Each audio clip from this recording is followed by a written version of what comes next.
कहानी का नाम तीन भाई और राधा का रहस्य। एक गांव ওরে में বলেন, तीन অশিক্ষিত भाई মানুষ তো रहते এরা थे। বোঝে না। এটা কদম গ্রাম তো। হ্যাঁ, प्रकाश আগে और বাবু, किशोर হরিপুর ক্লাবটা কোথায় আছে? আগে বাবু, এই রাস্তার লাস্টে যে বাড়িটা আছে ওই বাড়িটার কর্নারে দেখবেন একটা বড় করে ক্লাব, ওইটাই হরিপুর ক্লাব। ওখানে চন্দন নামে কেউ থাকে? চন্দন চন্দন সেটা আমি বলতে পারবো না। বলছি বয়স কত হবে? বয়স বেশি না, অল্প ছোট বয়সের ছেলে। ওইসব ছোট গুলোগাড়ারে আমি কি করছেন বলেন বাবু? আমার হচ্ছে কাজের কাজে এদিক ওদিক ঘুরে বেড়াই। আমার বয়সী বা একটু কম বয়সী হরি পারে চিনতাম। ওই গুলোগাড়া মানুষের নাম কি সেটা তুমি চিনতে পারবো না। আপনি ওখানে যে খবর নেন ঠিক পেয়ে যাবেন। বলছি তুমি থাকো কিসের জন্য এই গ্রামে? আগে বাবু, আমার বাড়ি এই গ্রামে না। আমার বাড়ি তো ওই এখান থেকে ওই 2 কিলোমিটার দূরই। আমি এই ঠিকাদারির কাজ করি তো। এই এক বাড়ি কাজ আছে বুঝে আমার ডাকিছে, সেই বাড়ি আইছিলাম দেখতে কাজ বাজ কিরকম কি আছে কি না আছে তাই দেখতে। সামনে ক্লাবে কি খবর নিতে জানা যাবে তো? একদম জানা যাবে। ঠিক আছে। বলছি বাবু, কোনো অপরাধী নাকি? সে সময় হলে জানতে পারবি। যে কাজে যাচ্ছি সে কাজে যা। হ্যাঁ আচ্ছা বাবু। राधा ने देखा कि তালটা ঠিক ভালো ঠেকছে না, জোড়ো তোলো ব্যাপার মনে হচ্ছে। वह उनके पास এবার ফুটো নিচে বসলি যে? আর বলো না, ঠান্ডা বেশি গরম তো, তাই এই পিছন দিক দিয়ে পুড়িয়ে যাচ্ছে, তাই ভাবলাম নিচেই বসি। ওইসব কথা না, আমি জানি কিসের জন্য নিচে বইছে। কিসের জন্য বল দেখি? হয়তো তোমার গ্যাস্ট্রিক হয়েছে, ঘন ঘন পাদ মারতেছ, এখান থাকলে গন্ধ বেরোতো, তাই জন্য একটু তফাতে দুটি সরে বইছো। দেখ ঢাবনা, এসব উল্টো পাল্টা কথা বলবি না। উল্টো পাল্টা না, এটাই সত্যি। তাই নাকি রে ফুটো? আরে না হাগুদা, তুমি ওর কথা ছাড়ো তো। বলছি কি, আমি তো কথা বলবো, তখন থেকে তো 10টা বলে ফেলেছিস, এখন আবার কি বলবি? ওই বলছিলাম হাগুদার বউ আইছে, আর তোমারও বউ আইছে তো, তা মোটামুটি আর বাড়ি জাতি দেওয়া কিসের জন্য, এখানেই রেখে দাও। তোর কি মাথা টাথা খারাপ হয়ে গেছে নাকি? আরে বাবা, এত লোকের রান্না আমার বউ একা রাঁধতে পারে? হ্যাঁ, বেচারির হাত পা পুরো ব্যথা হয়ে যায়। বাহ বাহ বাহ বাহ বাহ বাহ, এতদিন তো বলেছিস তোর বউ একটা আয়রন ম্যান, শক্তি ম্যান, তার কিচ্ছু হয় না, আর এখন বলছিস হাত পা ব্যথা হয়ে যায়। ওরা তোমরা কি জানবা, রোজ দিন রাত্রি তো আমারই টিপে দিতে হয়। কি বলছিস? ও বাবা, তাই না? তাই কি বউ রাখা কি অতই সস্তা? আমি এখন বুঝতে পারতেছি তোমাদের বউ কেন থাকেনি। কেন থাকেনি? খালি ওই খাতি দিদি আর ওই শাড়ি কাপড় কিনে দিদি হয় না, বউর একটু দুঃখ কষ্ট যন্ত্রণা বুঝতে হয়। ওরে বাবা, তুই তো মনে হচ্ছে বিদ্যাসাগর হয়ে পড়েছিস, একটা বই লাগতো, বউ পালন করার একটা বই লাগতোই। ঘোড়ার ডিম, আমার কথা শুনে চলো। তোমাদের বউ যদি তোমাদের সাথে খারাপ ব্যবহার করে, তারপরে আমার বলবা আমার বউ আমার সাথে খারাপ ব্যবহার করে। তুই তো সকালে বিকেলে তোর বউ পাও ধরে ক্ষমা চাস, পাও টিপে দিস, তার জন্য কিচ্ছু বলে না। সেগুলো আমি কি করি কি না করি তাদের তোমাদের দরকার কি? সংসারটা টিকে আছে কিনা তাই বলো। তার মানে ঢ্যামনা তুই কি বলছিস, আমার সংসারটা টিকতো? টিকতো মানে 100% টিকতো। বৌদি কি অত খারাপ নাকি? হ্যাঁ, যদি খারাপ হতো তাহলে তুমি ছাড়িয়ে দেছো, কত বছর হয়ে গেছে, এতদিন বিয়ে করতো না? সেটাও তো ঠিক কথা, কিন্তু ও যে ভারী দজ্জাল, আমাদের মারার চেষ্টা করেছিল। এসব পরিস্থিতিতে এরকম হয়। এখন দেখো কিরকম ভদ্র হয়ে গেছে। হয়েছে হয়েছে, তুমি অত পিনিক মানে না, বুঝতে পারিছো? ওদের ভদ্রতা এখন এইখানেই, কয়দিন পরে যখন সবল দেবে তখন টের পাবা। আমার মনে হয় কি কয়দিন তোমরা ট্রায়াল মারিয়ে দেখতে। তোমার ওই ট্রায়ালের চক্করে আমাদের জীবন পুরো বরবাদ হয়ে যাবে। এখন ভালো আছি, যেখানে রাত সেখানে কাজ, কোনো ঝামেলা নেই, কিচ্ছু নেই। নিজে এখন ফাঁসিয়ে গেছে তো, এখন আমাদের ফাঁসানোর জন্য চেষ্টা করতেছে হাগুদা। ওর কথা একদম কান দেবা না। কি বলছে রে? সে তোমাদের ইচ্ছা, ভালো কথা বললাম, শুনলি শোনো, না শুনলি না শোনো, আর কি। যে সময় বুড়ো হয়ে যাবে, হাঁটতে পারবে না, কেতাবারে হাগিয়ে দেবা, তোমার তো তখন ওই গুদ হবে কিনা? আমার বোধ হবে না নাকি, তাই ভাবতেছো? তার মানে তুই কি বলতিস, ওই গুদ হওয়ার জন্য বিয়ে করবো? ভালো কথা বললাম, শুনলি শোনো, না শুনলি না শোনো। যেদিন পরে ছেলে বৌমা আসবে, তখন বুঝতে পারবা কত ধানে কত চাল। উরি ঢ্যাবনা, বিয়ে করেছিস কয়দিন হয়েছে, এমন অভিজ্ঞতার কথা বলতেছিস, মনে হয় কি ইতিহাসের পাতা পুরো ছিঁড়ে ফেলাইছিস তুই।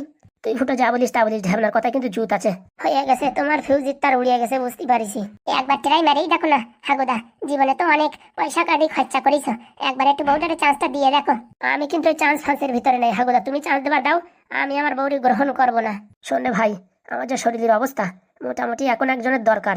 হয়ে গেছে বলিস না, তোমার ফিউজির তার নড়িয়ে গেছে, আমি বুঝতে পারিছি, আর কেউ ঠেকাতে পারবে না। এখন মোটামুটি বৌদি এখানেই থাকবে।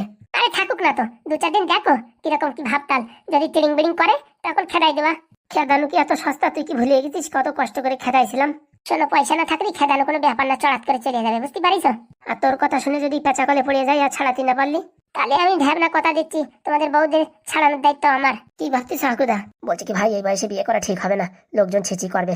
ওর থেকে ঢ্যাবনা যা বলছে, ঢ্যাবনার কথা একবার একটু বিশ্বাস করেই দেখি। সে তুমি করবা করবা, আমার ওইসব বিশ্বাস করা করির দরকার নেই। বল ভাই ঢ্যাবনা, কি করতে হবে যাতে বউ মোটামুটি ঝগড়া করবে না, ভালোভাবে সংসার করবে? হাগুদার লক্ষণ ভালো ঠেকতেছে না রে। শোনো, সকালে বিকালে বউরি একবার করে বলবা কেমন আছো গিন্নি, কোনো কষ্ট তো হচ্ছে না কাজ বাজে, আর কষ্ট যদি হয় আমারে বললো, আমি তোমার কাছে সাহায্য করব। না না না না না, এ কোনোদিন হতে পারে না। তারপরে সকালে বিকালে বউর জন্য একটু পরোটা, একটু পেঁয়াজি, আর একটু আলতা, সোলো, পাউডার, লিপস্টিক আনবা। বলছি তুই কি আনিস? আনি না, তুই দেখিস আমাদের ঘরে গিয়ে কতগুলো ফেয়ার এন্ড লাভলি আছে, শেষ হয়ে যায় 3 দিন 4 দিনই। কি বলছিস? তোর হাতে তো কোনদিন দেখিনি ফেয়ার এন্ড লাভলি। মাথা খারাপ, লুঙ্গি পরে কি খালি খালি লুঙ্গির ভাজে করে নিয়ে আসি, কেউ যাতে দেখতে না পারে। আর তোমরা দেখলে আমার না খাপায় থাকতে নাকি? এসব আমার দ্বারা হবে না, ওই লিপস্টিক আনা, সোনো পাউডার আনা, ওসব আমার দ্বারা হবে না। তারপরে ওই ডেলি সন্ধ্যেবেলা বউর হাত পা টিপে দেবা। কোনোদিন না, কোনোদিন সম্ভব নাই, এ ফুটোর দ্বারা কোনদিন সম্ভব হবে না। তারপরে ডেলি বলবা বৌরি যে মোটামুটি তোমার একটা সোনার নেকলেস কিনে দেবো। এই মরিছে, সোনার নেকলেস এখন কোথায় পাবো এসব কথা বললি? আরে শুনবা তো কথাটা পুরো, বলবা কি আমার মনে অনেক চাচ্ছে তোমার একটা সোনার নেকলেস কিনে দেবো, কিন্তু মোটামুটি পয়সাই কুলোচ্ছে না। এত বড় মিথ্যে কথা কোনোদিন হবে না। বৌতি যখন বায়না ধরবে 2 মাস 1 মাস পরে পরে সোনার দোকানটা একবার ঘুরে নিয়ে আসবা, দেখাই নিয়ে আসবা, বুঝিস, বলবা কি পয়সা শর্ট, সামনের মাসে দেবো। এই 6 মাসে একবার 2 মাসে একবার একটা ঘুরলি দেবা, দেখবা মোটামুটি একদম ঠান্ডা। বলছি তুই একবার তোর বৌরি নিয়ে গেছিস সোনার দোকানে? মাথা খারাপ, সে ক্ষমতা কি আছে? আমি তো এই ফোনে দেখাই, এই যে এই সোনার দোকানে যাব, এই সোনার দোকানে 20% ডিসকাউন্ট দিচ্ছে, এই সোনার দোকানে যাব 20%, 25%, 30% এইসব বলে টলে বউটার একটু হাগলাই বাগলাই রাখি। মানে বউ পুষে রাখতে গেলে এইসব মন্ত্র চালাতে হবে? মন্ত্র মানে? আরে মিশো আছে না, মিশো। মেশো মানে কোন মেশো? আরে মেশো মেশো কারণ মেশো না, মোবাইলে ওই যে সফটওয়্যারের মাধ্যমে কেনা বেচা হয় না, অনলাইনে কেনা বেচা, ওইখানে খুব কম কম দামে জিনিস পাওয়া যায়, বুঝতে পারিস? মোটামুটি ওই একটা কিনে দেবা, আবার নিজেই ক্যান্সেল করে দেবা, বলবা কি ওই কোম্পানিতে পাঠাই নাই, আমাদের এসব পিন করে নেয় না তো, তাই মনে হয় পাঠাই নাই, বুঝতে পারিস? উড়ি শালা, তোর মাথায় এত বুদ্ধি জানতাম না। আমি আমার বউরি 3 বার একটা শাড়ি কিনে দেবো, বুঝতে পারিস? অর্ডার করি ক্যান্সেল করি, অর্ডার করি ক্যান্সেল করি, এই করে করে এই 6 মাস চালাই দিচ্ছি, বুঝতে পারিস? বিয়ের পরে তো এখন শাড়ি চুড়ি কিচ্ছু দিইনি, মোটামুটি ওইভাবে চালাচ্ছি। এত বড় চিটিং বাজি কাজ কি করে করে রে বাবা মানুষ? শোনো, বউ রাখতে গেলে অনেক টেকনিক লাগাতে হয়, আপাতত যে কটা বলেছি এই কটা যদি তুমি অ্যাপ্লাই করো না, 100% গ্যারান্টি দিচ্ছি বৌদি তোমার ছেড়ে কোনোদিন যাবে না। ভালো ব্যবহার করবে? ভালো ব্যবহার মানে সোনা পাখি ময়না টিয়া ছাড়া কোনো সময় ডাকবেই না তোমারে। এসব আমার দ্বারা হবে না রে বাবা, আমার দ্বারা হবে না। এন্ডা করে বেড়াই, আমি সব ফাউতালের ভিতরে নাই রে বাবা। হক নক এত কথাবার্তা আমি বলতে পারবো না। বলছি ফুটোটা শুনলে তো, শোন ঢ্যাব না, তোর মতন এরকম হক নক আমি করতে পারবো না, বুঝতে পারিস?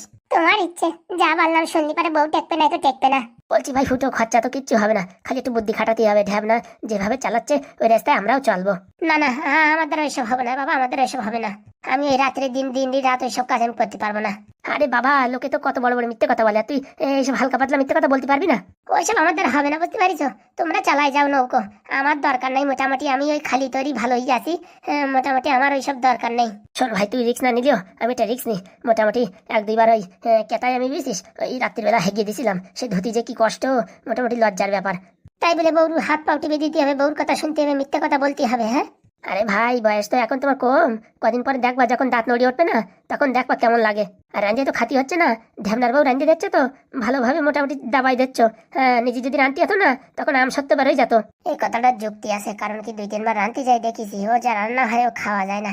কিন্তু যদি পয়সা করে একবার গোছাতে পারি, বয়সকালে কাজের লোক ও কাজের মাসিও রাখতে পারবো। কি ভাবছিস? বলছি ভগবান যদি পয়সা দেয়, ওই সব ব্যবস্থা হয়ে যাবে। তোর ইচ্ছা, তুই কি করবি কি না করবি, কিন্তু মোটামুটি আমি তো এক রিস্ক নিয়েই দেখবো। বাবা। হ্যাঁ বাবা বল। বলছি পাদু, বাড়িতে 2টো বিষধর সাপ বিদায় হয়েছে, চলে যাচ্ছিল, আমি বারণ করেছি। কেন বারণ করেছিস? তো পেটের ভিতরে পাথর হয়েছে, তো সেই পাথর যাতে বেরোয় যায় তার জন্য আমি আয়ুর্বেদিক ওষুধ বানাই দিচ্ছি।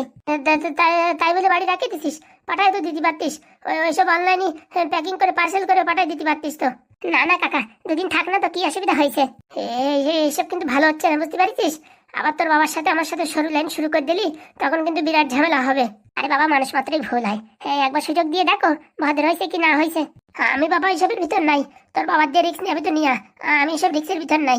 দেখো তোমরা যেটা ভালো বোঝো, আমি ওষুধ কালকে সকালের ভিতর বানিয়ে দেবো, তারপরে থাকলো না থাকবে আমি এসব জানি না। কালকে সকালে আমার আবার ওই চলে যেতে হবে কলেজে, ওইদিকে লাল ব্যাটারি একা আছে, কি দেখি করছে কে জানে। বলছি ভাইপো, কলেজ যাওয়ার সময় বুঝছিস আমার নিয়ে যাস, আমি ওখানে কোনো 4 দোকানে হেল্পারের কাজ করবো, তাও ভালো, বুঝতে পারছিস?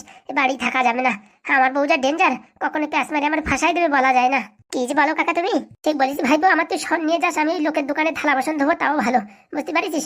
নাই তো ওই মিউনিসিপ্যালিটির ওই বাথরুম পরিষ্কার করে না, তাই করবো, তাও ভালো, কিন্তু আমি বাড়ি থাকবো না রে বাবা, ওই বিষধরের সাপের ভিতরে আমি থাকতে পারবো না। যা ভালো বোঝো তাই করো, রান্না হয়ে গেছে প্রায়, আসো খেতে। ছোটো কাকার বউ রান্না করতেছে, ভালোই হচ্ছে, মানে গন্ধ টন্ধ যা বেরোচ্ছে, দেখিস আবার ওই খাওয়ার ভিতরে বিষ না মিশিয়ে দেয়। আরে কাকা, তুমি সবসময় একই রকম ভাবলে হবে? না না, আমার ওই সব বিশ্বাস হয় না রে বাবা, বিশ্বাস হয় না। যা ভাইপো, আমরা আসছি, ভালো করে একদম থাল রেডি করতে বল, আজকে পুরো কাটিয়ে দেবো। আসো তোমরা।